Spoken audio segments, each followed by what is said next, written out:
C'était une nuit absolument cauchemardesque ici à Kiev, comme dans d'autres villes à travers l'Ukraine. Vous avez mentionné ce chiffre glaçant, 16 morts, une centaine de blessés. Derrière ces chiffres, des civils ici à Kiev, dans la capitale. Un enfant de 12 ans est mort, une femme de 35 ans. Ils ont été retrouvés morts sous les décombres de leur maison. Ce sont essentiellement des bâtiments résidentiels qui ont été touchés aujourd'hui par ces barrages de missiles, des missiles de croisière, des missiles balistiques, des centaines, plus de 650 drones envoyés sur l'Ukraine. La ville portuaire d'Odessa, dans le sud du pays, a été lourdement touchée.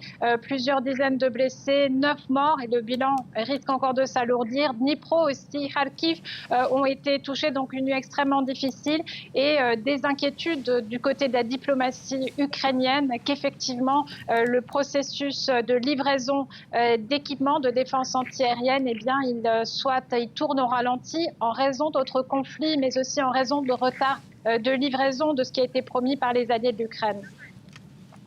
Emmanuel, j'évoquais à l'instant cette mini-tournée européenne de Volodymyr Zelensky qui a exprimé ses craintes vis-à-vis des armes américaines, notamment les Patriotes. Ce qu'il redoute, c'est que la guerre au Moyen-Orient, finalement, ne ralentisse les livraisons à Kiev. Est-ce que c'est déjà le cas ?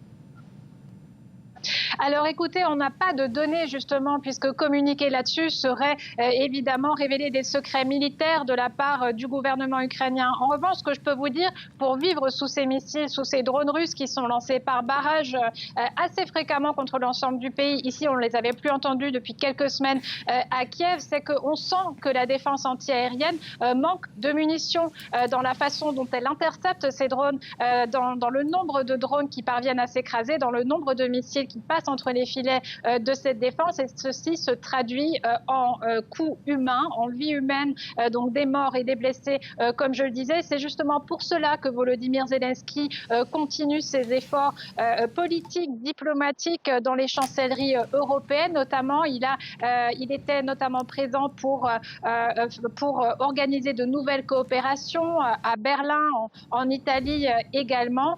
Tout cela, ça va prendre du temps à être mis en place. Ce qui est crucial pour l'Ukraine, c'est d'avoir de quoi intercepter ces barrages de drones et de missiles.